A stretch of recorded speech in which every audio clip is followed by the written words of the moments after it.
Welcome to Bears on Tap, hosted by Kyle Juice Michalski, Quentin Q Crisco, Sonny Verma, and the one and only Ron Luce, bringing you all the news, analysis, and opinions on the charter franchise, Chicago Bears.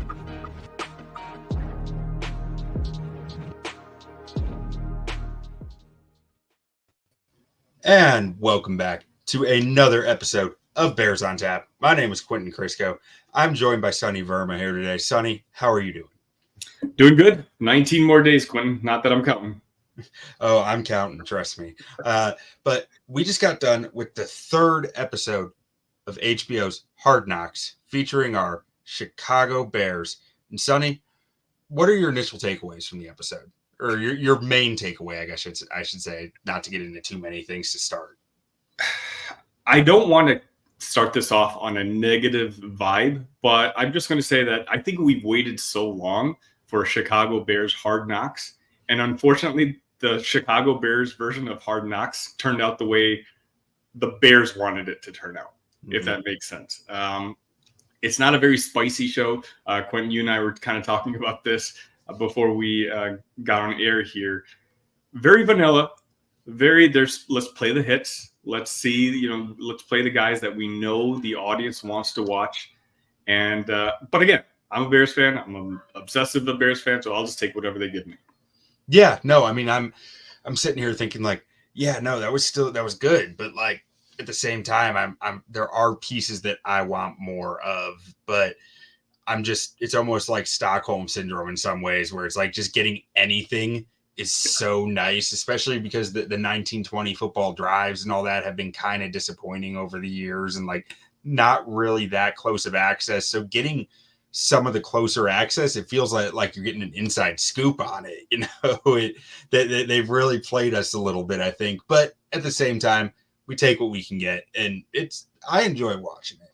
But to kind of run through the episode, we opened up looking at some of the segments that I've enjoyed the most are the one-on-ones with Caleb and Flus. And that's how they open this one, showing them kind of going over some tape from the first preseason game that Caleb played in. And I really liked that. And I thought it was interesting, Caleb's comment of practice is harder than the game was his takeaway from the first one. And I almost wonder if he'd feel that same way after the second one. And I couldn't help but just be thrown into memories of Justin Fields going like, it was easier than I thought it would be, or slower than I thought it would be, Yeah, no, I get it. I think it's different though, just because, when it comes to the Justin Fields, Caleb Williams thing, I was very indifferent. Whatever guy Ryan Poles went with, I'd be confident with moving forward. But when Caleb Williams talks, there's a different feel than when Justin Fields talks. When Justin Fields was saying something, you kind of made excuses for him as in, oh, he's just shy. That's just his personality, et cetera, et cetera. When Caleb says, practice was harder than the game, I actually believe it. I really feel like it's coming from his heart. And so, again, we were going to talk about this a little bit later, but this episode was kind of highlighting his confidence, just the type of person that he is. You saw, the Pardon My Take guys in the beginning fanboying over him, and he's not really letting fame get to him. We have that one quote, which we'll bring up later with Kerry Joseph, about how nervous he was. I think this episode really did a good job of selling Caleb Williams to a fan base that does not need any selling. Right. And I don't think I've said it on any of the previous episodes of like what I expect next, but as this episode was starting, I had this thought of thinking for how much Caleb was supposed to be this, Hollywood about his brand and about, because he has a chance here to be probably one of the highest paid athletes ever, or at least football wise, in this city, in this situation, being the level caliber prospect he was, the NIL money that he got in college being such a massive amount of money. He has a chance to really build that into something. And I'm surprised that we haven't seen more of him, and it's like, we've seen plenty of him in like practice throws and little things here and there, but not his personality that much until tonight. And maybe that was a bit more of what we saw tonight, because I'm not going to lie. When I first found out the Bears were getting Hard Knocks, a small part of me wondered, did Caleb's people have a say in that? Like, is there something there about building his brand that is a factor here? And I up until tonight, I didn't feel like there was much of an agenda to get Caleb Williams' personality out there. I don't know about you. No, I think you're right. That's an interesting thought. I never thought of it that way, but in hindsight, that would make sense. But I mean, I guess that's kind of what the vibes of this show was. It's just we're going to pick 4 or 5 guys and kind of let you get to know them a little bit more on a personal level. I do wish that they had picked more guys who we weren't so sure were going to make the roster. This was just kind of a, hey, get comfortable with the guys you're going to see, which leaves, more drama, I guess, for next week's episode. But, again, I appreciate whatever they give me. Yeah. And then you mentioned the him talking with the Part of My Take guys, the Barstool guys, with Big Cat and PFT. There was one quote from there that I really liked when they asked him about walking the line between being cocky and confident. And he said he thinks it really comes down to the people around you and how hard you work. And that was an interesting answer to the question, I thought. And when he first said it, I was kind of confused by the answer of like, it didn't seem to fit, right? To say, what's the difference between cocky and confident? He says it comes down to the people around you and how hard you work. And the how hard you work part, I did understand more. It was the people around you that kind of threw me off. But the more I thought about it, the more I think that makes a lot of sense from the standpoint of, who do you have around you keeping you in reality, I guess, or in the current period, not in, surrounding yourself with yes men and with people who are just going to praise you. And that just seemed like a very mature answer to me for a rookie. Not to sit here and fawn over Caleb. Yeah, it did make sense to me because, once it looked like Caleb Williams was going to be a Bear, I, of course, like every other Bears fan, did as much research about Caleb as possible. And he looks like, he's a kid from, by the time he was like in 3rd or 4th grade, knew he wanted to be an NFL football player. And his father and his circle around him has basically put him on the track to become one. And so I think that quote kind of meant something along the lines of, he's always expected to be here. So he's not being condescending about it. He's just being real about it. It's like, this is confidence. It's like, I'm supposed to be doing this interview. I'm supposed to be the number 1 overall pick. I take these jokes in stride when you tell me I'm going to be the savior of the franchise, because you know what? That's what I plan on being, because that's what I've always planned on being, if that makes sense. Yeah. And I think Big Cat nailed it when he said, I don't think we're being out of line here to say you're going to break some Bears records this year. Like I'm with him on that. But moving on from there, we got to see some more Tyson Bagent, which was also an interesting aspect. And some of him talking about, as a second-year player, a young player who came into this league, had to fight for every inch of the respect that he got coming in, and coming into year 2 now and saying, I have aspirations and goals in this league. And I thought it was interesting seeing that perspective and how it weighs with, like, he was a UDFA. He is already exceeding what most expected for him, but that doesn't mean his goals go away. But it also kind of conflicts with his duties as the backup at times. And I just thought that was an interesting perspective. And it seems like something that he is weighing pretty well, I think. Agreed. I just wonder because I felt like almost every scene Tyson Bagent was in really didn't provide anything to the episode. So I almost wonder if the HBO folks kind of wanted an excuse to have his dad in the episode, because I feel like his dad had some of the best, pass clips and one-liners in the show. But the HBO guys, upon reviewing film, were like, all right, well, we got to throw in more information about his son, make him seem a little more prominent. Otherwise, his dad's going to have a 2-to-1 ratio of clips on the show, compared to his son. So, the Tyson stuff, it's funny, after the first game, there's those rumors, are we sure Tyson Bagent's the number 2 quarterback? And now, he becomes one of the focal points of episode number 3. Who he becomes, his roster spot seems pretty solidified at this point. But again, I don't think I learned anything about Tyson that I necessarily needed to know. Interesting, because I did feel like there was, I don't know, I'm trying to think of the best way to word it or frame it, but I felt like I just came away from the episode thinking it's a good fit with Caleb. Mm-hmm.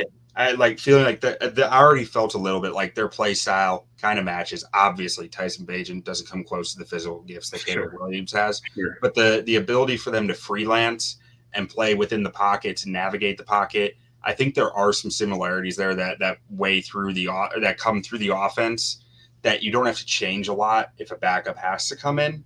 Yeah. But also just I don't know, maybe it's just vibes, maybe it's just personality, but I feel like he is humbled enough by being, a UDFA who's had to fight to be here, to not be a constant threat or a constant battle to Caleb, like some other hired pick quarterbacks might be, or something like that. Guys who are like, I deserve this spot.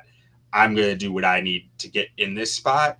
He still has enough kind of pushing him down, I think, as far as like NFL roster spot, as far as being able to stick around the league, that he has a job to do as a backup and needs to do it well, but also still has those aspirations, which I thought was interesting for him to comment on. Yeah, I mean, if the Bears had gone the traditional route of, bringing in a veteran quarterback, that quarterback room may have that veteran may have just brought in a sense of complacency, which is what I think you're saying Tyson Bagent doesn't have. Tyson Bagent, just as much as Caleb. Caleb obviously is the number 1 guy, but then you have Tyson, you have Austin Reed, who also made another cameo in the show. Guys who are striving to be better and working every single day to try to make this roster, to become better football players, as opposed to, the veteran quarterback who's been a backup for 8 years, who's collected, 10 figures in career earnings, and who's kind of more content, writing on a clipboard. These guys are genuinely pushing each other to get better in that quarterback room. So in that sense, what you're saying, I totally get it. Yeah, I think you did a better job framing that than I did even. But speaking of Austin Reed, my next note here, we got to see his musical talents up in front of the team once again, as I'm sure we will in every episode. We'll see a rookie doing that. But one thing that I thought was interesting, and has been a sticking point for me through 3 episodes now, why don't we get more DeMarcus Walker? During this song, he was front and center. Austin Reed went up and was singing right in his face. Like, there's clearly some personality there. There's some team leadership there. Like, he is clearly a leader on this team, a guy who knows everybody, down to the 4th string quarterback who's not going to be here after camp. Like, they have a connection. He has a connection with everyone on this team, I have to imagine, and I can't fathom why we're not seeing it on screen. Can I tell you why I think that might be the case? Is he's not vanilla enough. I think, they'd have to bleep out a lot of the words that he's saying. Like, he's kind of a little more out there, a little more rambunctious. Think about it. Every single guy that they've kind of featured at this on the Bears roster has been someone they haven't had to worry about hitting the bleep button, or saying something completely out of line. Even the one quote that was out of line, that Jalen Johnson, when he was asked about being left off the top 100 list, they edited it out. Mm-hmm. So I think DeMarco just might be one of those guys who they don't really want to feature because they've just got a lot more editing to do with him. Because I'm sure there's a bunch of footage. Exactly what you said. I noticed the same thing. I'm sure there's a bunch of footage with him in it, but they're just taking a super, super safe route in this series for some reason this year. Bears have final editing power, and I guess that they don't want to put the light on the dogs, which explains. I'll get to it a little bit later, but if that's why we're not seeing any trench players, I'm actually fine with it because that means we got a bunch of dogs. But, before we move on, Q, what I thought you were gonna I thought you were gonna mention the Austin Reed when he went up for his karaoke. I really thought like, oh, here we go. This one's gonna be really, really bad. You have that, the kid who shows up with a t-shirt tucked into his shorts. He had that look of, oh, this is going to be awful. And to see 20 seconds later, he had the locker room jamming with him. That was quite the turnaround of considering what I expected it to be. No, it was. He played it beautifully. There was like a slow clap building, it was just very well done. Now, after that, we got what I thought was actually some pretty solid access into the Bears trade attempt for Matt Judon.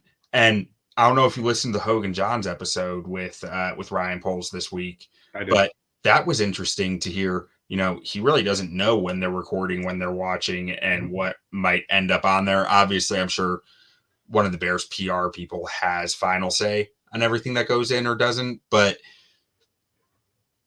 it was interesting to hear that on Hogan John's that, it's not scripted. It's not that I think it's scripted, but it's not at all staged. It's like there's no thought process into, oh, this moment I know is going to be on Hard Knocks, so I need to be saying this. And to see the real kind of reactions to one, thinking through the trade, and not even reaction, but the discussion. I was really interested in him pitching it to Kevin Warren.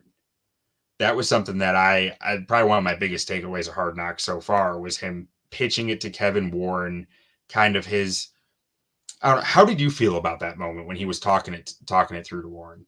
It was my favorite part of the episode. I think the star actually of the 3 episodes of the Hard Knocks has been Ryan Poles. I feel like every scene that he's been in, I felt more fulfilled watching as opposed to some of the other ones, which, may or may not be a little bit more fluff. I didn't think the McCaskies would be letting us in on the whole, hey, we've agreed to a deal with Judon, for a 3rd round pick and stuff like that. So, you hear the rumors that, the Bears were one of the finalists and, they just couldn't get it done. But now to see that, team to team, they had everything taken care of, it brought more optimism to me because, folks are wondering with that whole DJ Moore restructuring of the deal, we've opened up significantly more cap room for this season. What does Ryan Poles have planned? And we kind of got a glimpse of that. You kind of see that he's constantly scouring the market. Like there's no stone left unturned. If there's a good player out there that's going to, make the Bears better this season, he's going to go for it. And he's, again, to me, thus far, the MVP of the series. Yeah, no, I mean, he's been, whenever he's been on camera, it's been something pretty interesting for the most part. And specifically to the moment with him talking to Kevin Warren, I felt weird about it. Like, I mean, it was interesting to hear him pitching it and, giving the analytical data and all that. But it also almost felt like a kid asking for permission when feeling like they shouldn't have to ask for permission on it. Like it almost, the whole, I don't want to say like speaking under his breath, but like it was a lower tone. It was like, just kind of like, all right, if this doesn't sell you, I don't know what will. Like it just felt like an odd moment to me. Yeah, no, I understand what you're saying. I didn't get that vibe, but I didn't really, come into thinking of it that way. I'm sure upon second viewing, I can kind of look at that angle a little bit more. To me, it just sounded like a guy who has a tight circle when it comes to these sort of moves. And so, Kevin Warren just happens to be one of those guys. Mm-hmm. So he just talks about the trade, tries to get feedback, tries to see what the people around him think. That's very simple-minded. That's how I looked at that whole exchange. Or maybe it's because he knows he's on camera and trying to keep his voice a little low, not go under the radar because there's someone over in the NFL editing circles who might tell someone something, or you never know what it might be. But I thought there was something more there, and we'll probably never know what it was. It just something stood out to me about that scene. And then we got some flashback footage to the draft about them trading back in for Booker. And I don't remember what pick Booker went. It was like 150 something? Is that? Sure. If you don't know, don't worry Yeah, about no, it. But it was interesting that they said that they were willing to jump back in around, I think they said 127. It was somewhere in the 120s. And then they were just hounding teams to try to get picks, and they couldn't get a trade partner for it. I guess everyone loved their fourth, fifth round guys. They didn't want to move out of the spots. But I just thought that shined a nice light on draft trades and how, they have to work for both sides. Otherwise, it's like it's not as simple as a PFF trade machine, And Austin Booker is one of those guys that they needed to acknowledge on this show, just because, what I call the Bears Twitter nerds, Q, no offense, you being one of them, he's been one of the main guys that everyone's been talking about. Like, who's this kid? His PFF grades have been decent, and he's had these highlights, again, for a guy who's drafted so late. Full disclosure for some of the folks who are watching me for the first time, I have a daily Illinois athletics show called Locked On Illini. And so I follow Illinois games, obviously, religiously, and I do post games for them. So last year, in our second game of the season, I had no idea who this Austin Booker kid was. And then by the end of the season, or by the end of the game, I knew where he went to high school. I knew what scholarship offers he had, because this kid was just jumping off the screen every time he made a play against the Illini. And so he's a guy who I'm familiar with, someone who I'm very excited to see. And a lot of the Twitter sphere has been talking about him for a while. So I'm glad he finally got a little love on Hard Knocks. Yeah, absolutely. And he went at pick 144. So it took the Bears almost 20 picks from where they were willing to jump back in for him to actually make it happen, which is, again, just shows you a little bit of, it's not always as easy as just pressing a button and being like, okay, that trade's done. It took some serious legwork to make it happen. And then we learned that, although I think we learned this like a week ago, that Tory Taylor does not like the crocodile punter nickname. And that he was doing construction in Australia before going to Iowa and punting there and then coming to the NFL. And I just couldn't help but think about the Bears' history of construction workers as guys who kick footballs, and just hoping that's a match made in heaven. I wonder if that was a part of the scouting report. And we got to get this kid now. Yeah, I mean, he's a Chicago Bear. I got to do a deep dive analytics thing on construction workers to kickers, how they do. Like, it's got to be out there, right? And for anyone who might not have been around during the glory years of my Bears fandom, 05, 06, through like the Lovey years, Robbie Gould was working construction when the Bears found him. So that's kind of the whole joke here. And then I couldn't help but just be kind of in awe of how many different spins he was putting on the ball in practice when they were highlighting him. Like, he has it all. He has a full golf bag, every iron, every hybrid, every driver you could dream of. Like, it seems like he has everything that you could want as far as putting spin on the football. Exactly. I mean, I cover the Big Ten constantly, and so Tory Taylor was just a name who, and they talked about it in the episode that you talk to Iowa people, and they would tell you that their punter was their best player, and it was absolutely true. And this is not even a dig at Iowa. Sometimes it's considered a joke if the punter is your best player, but no, Iowa was a very good football team last year. I think they won 10 games last season, but Tory Taylor's just that good. A lot of those wins were because of the same reason that Ryan Poles drafted Taylor. He's one of those guys who can flip the field around and pin the offense, or you pin the offense to a situation where they've got extra pressure on him. And again, I know it was high, but I think it was a pick that I was very excited to see, having seen Tory Taylor his entire career in the Big Ten, at least. I mean, I think he could play a little linebacker too. I mean, he makes Cairo Santos look like a fun-sized. I'm disappointed though. I love that crocodile punter. When I heard that, I legit giggled, and then to see him shoot it down just like that, I was like, oh, man, well, I thought that one had legs. When it first got reported like a week or two ago that he didn't like that nickname, my first thought was, too bad. The nicknames that stick aren't the ones you like. But I guess Bears Twitter wants to respect it. It seems to be the thing. So I wasn't on board that train at first, but you know, I don't make the trends. I just follow them. Yeah. And then we got some footage from the joint practice. I was a little disappointed. I kind of wanted more footage from that. Obviously, there was probably some issues with like wet cameras and good views. Like it felt like some of the stuff we got was like, okay, why are they showing it through two guys' legs here? Like you can't see anything. But the one or the two takeaways I had from the joint practice, the first one, it seemed like the rain really did mess a lot up, and it makes it hard to really have a strong takeaway from that practice, in my opinion. And the second, I just love the quote from the defense, rain's pouring, they ain't scoring. I think that is a great mantra to have when you're in bad weather. That was awesome to me. Yeah. The rain was bad. You can clearly tell. I did like Eberflus saying, you know, if you're going to fight, you're not going to fight. Just go, you know, you're going to do extra conditioning in the back. I think basically what you said, the reason that there wasn't much real good footage of the rain is everyone was probably playing very safe, regardless of what some of the players may have said on the episode. Mm-hmm. Coaching staff doesn't want anyone to get hurt over something stupid like that. And so I just don't know if they maybe taped much stuff that would have added, quality to the episode. And so they acknowledged it. They're like, hey, look how badly it rained. Yeah, here's a quote or two. And then they kind of quickly moved on.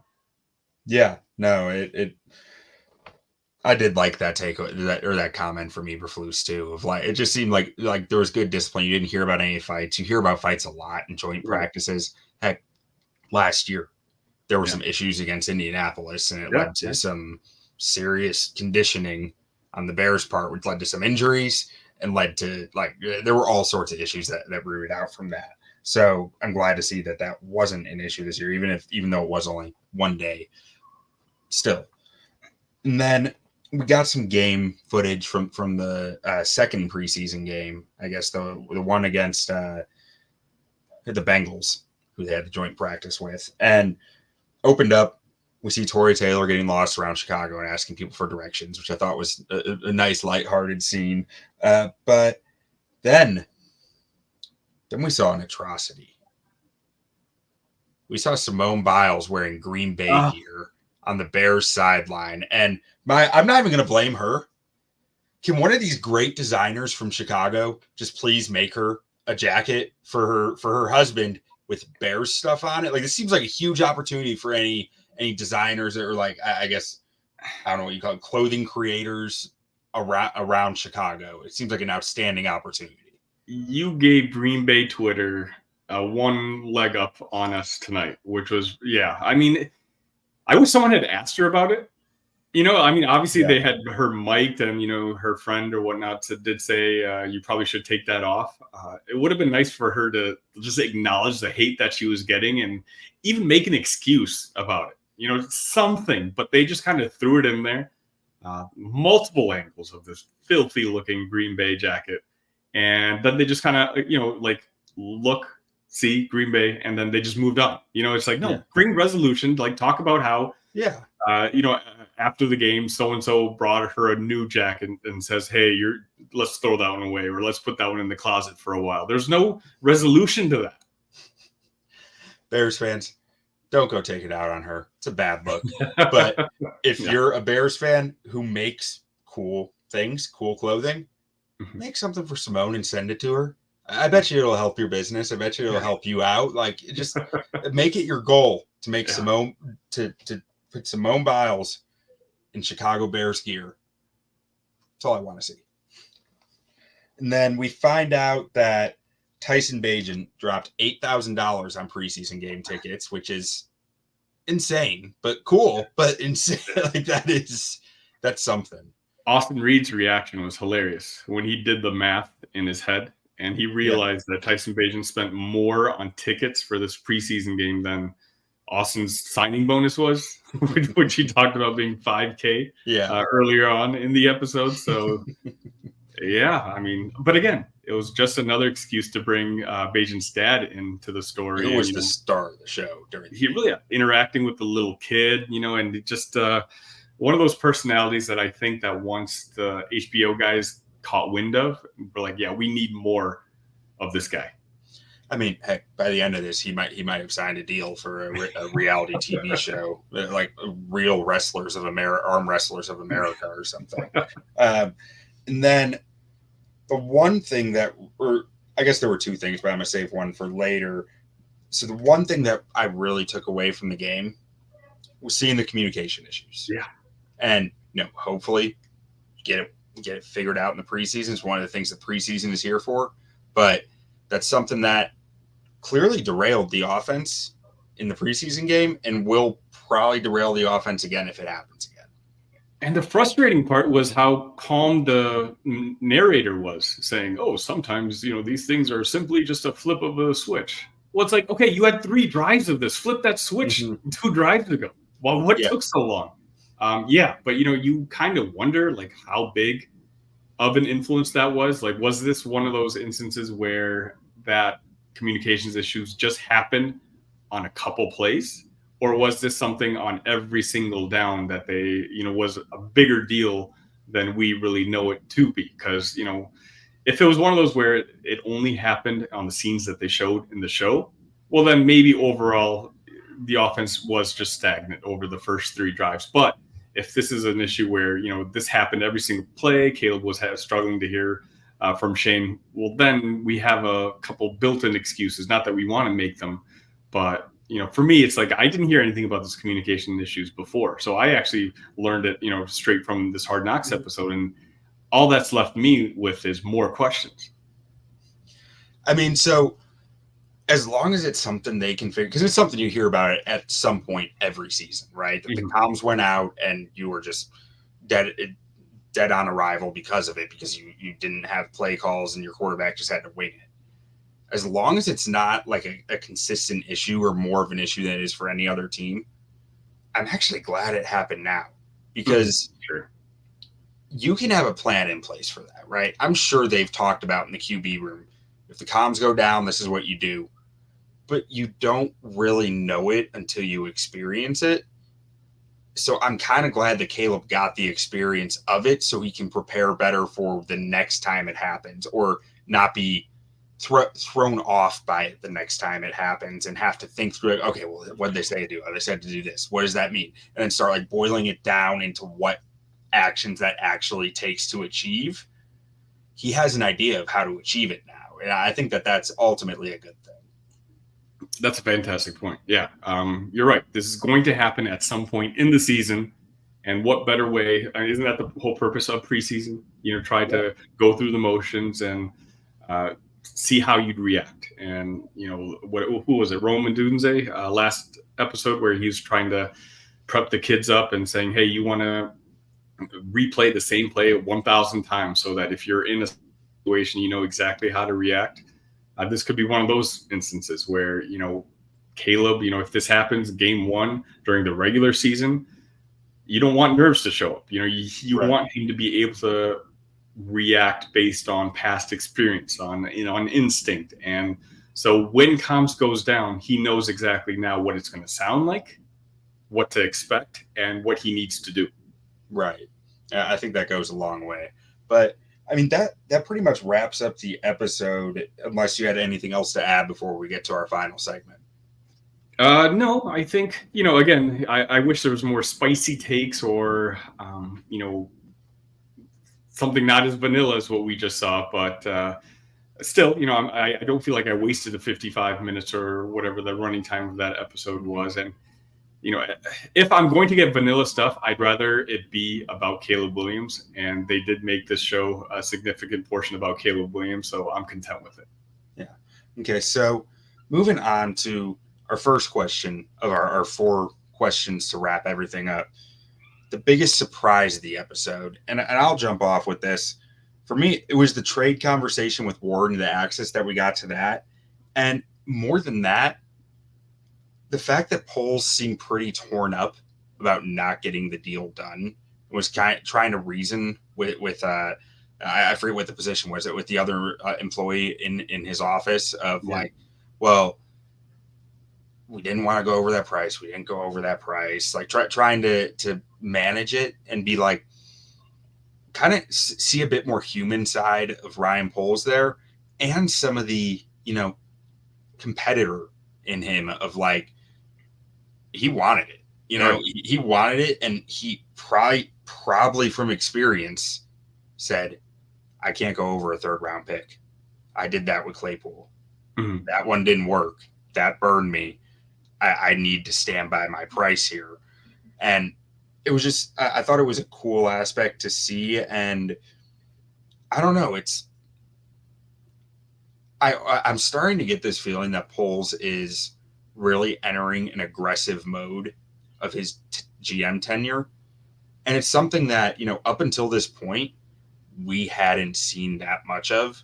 It was more stacking picks. It was more playing it safe, making sure you're making the right decisions. But it feels like there's a bit more of an attacking mentality coming in now. And it's just, that's always an interesting conversation to me when it comes to GMs and their tenures and their personalities, because you can only judge a GM under certain circumstances with full context. Like Ryan Pace was very patient his first few years. And then he flipped that trigger by drafting Trubisky, and it was all go all the time. And you don't know what a GM is until you see them in multiple different states. And I feel like we're entering a new state for Ryan Poles with this past draft and this year with the Keenan Allen trade. Yep. Like where he is putting pedal to the metal on stuff. And it'll be interesting to see. I'm glad to see him stand by his price. A 3rd round pick was a little rich, I thought, in general, but for him not to go over that, it's nice to see after the previous guy, obviously had the wrong quarterback, which changes everything as far as the way that you're going to attack.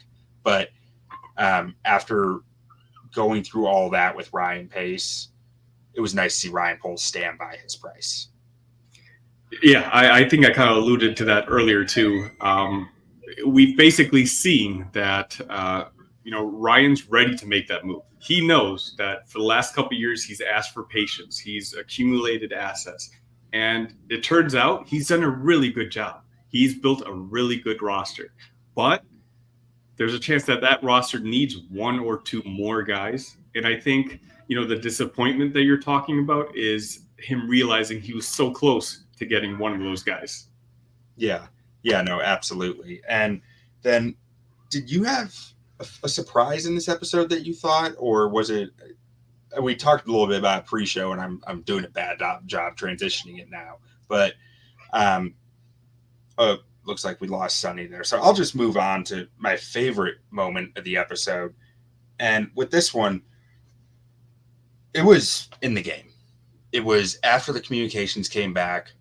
Caleb starts rolling. He hits Rome for the big gain. He hits what should have been Rome in the back of the end zone, but Rome's feet are out of bounds. And, I'm sure he'll be getting some guff from that from the coaching staff and his teammates this week. But put the Bears in a rough situation, right? Behind the chains, late down.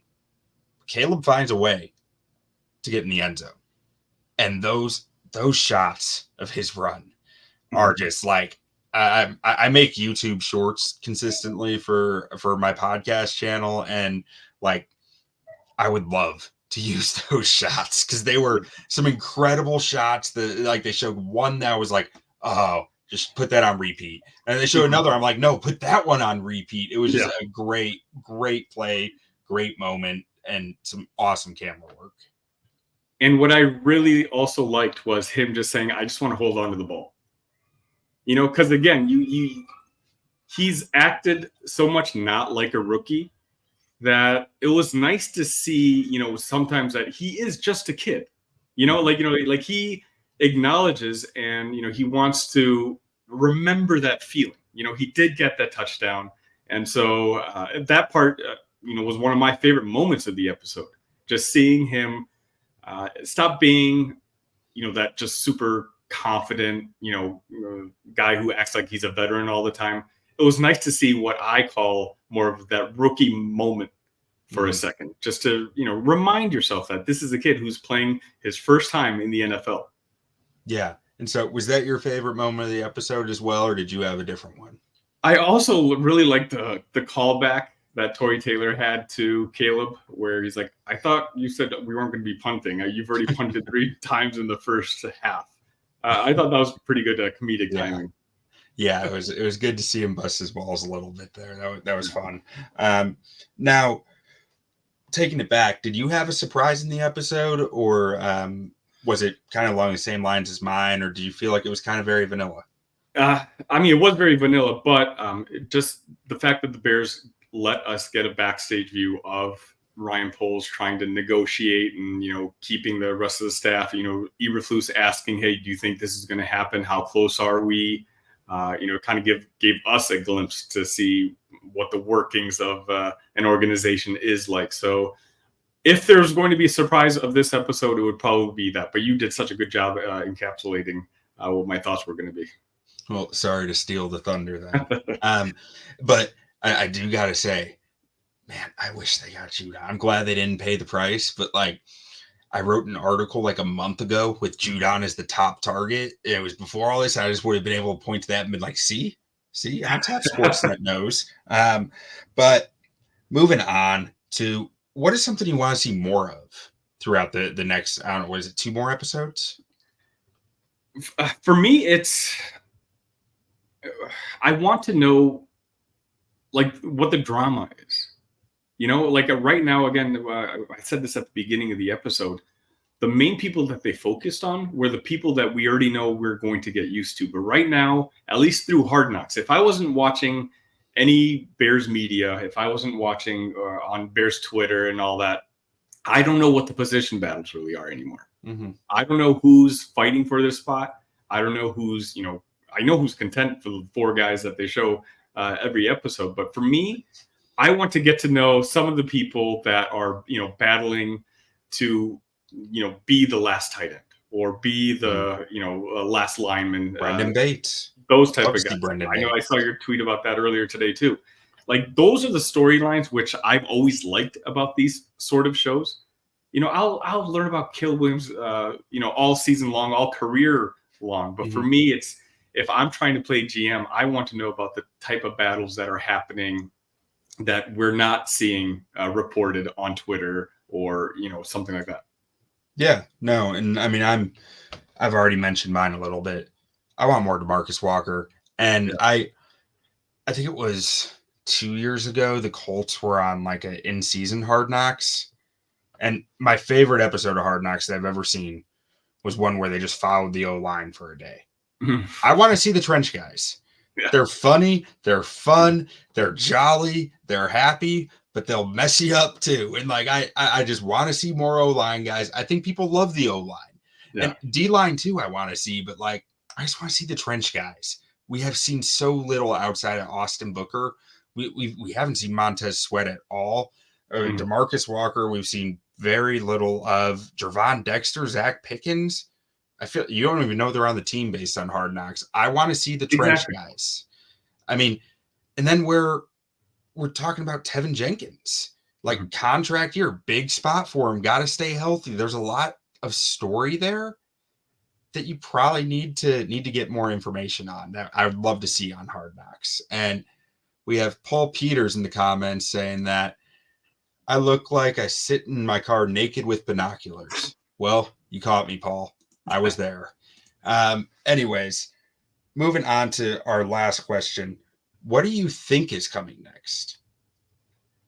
Well, I think the strategy was, obviously Eberflus already said that the starters for the most part aren't going to be playing against Kansas City. So I think this 3rd episode was kind of giving you the star players, because the last episode we're going to, and maybe this is just wishful thinking, focus on the battles that haven't been settled yet.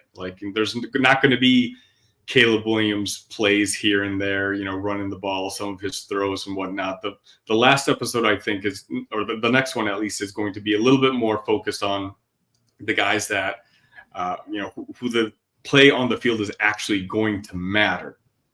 That's my guess right now. Yeah, no, I've written down position battles. I'm thinking it's probably in 2 episodes, but seeing more from Ryan Poles as far as actual roster construction goes. Like I think there's a lot of elements to touch on there with this roster in particular of, Velus Jones is a running back now. Yeah. Gerald Everett is a tight end who plays outside in the slot like a wide receiver at times. Does that mean you can carry one less wide receiver because you have 2 essential wide receivers there and maybe a guy like Brendan Bates, a spot opens up for him? I think there's some really interesting aspects that they can play on as far as, where the numbers need to be within this roster. And I want to be in the coach's room when they're discussing that. Yeah, exactly. That's where I want to be. Like I enjoy the one-on-ones. I enjoy, what they're showing us so far. But I want to get to know this Bears team more. Not just the players, sure, the players, but also what's the strategy that some of these coaching staffs. What are they thinking? Like what you just discussed. Do we need one less position player here because so-and-so can play at this position? I want to hear Eberflus talk about that. I want to hear, what Kerry Joseph thinks. All these assistant coaches that we have, I want to get to know them a little bit more because, a lot of this season's going to ride on this coaching staff. Yeah, and then one last thing that I also think that we're going to see some of, Karan Amagaji just got activated off of the non-football injury list.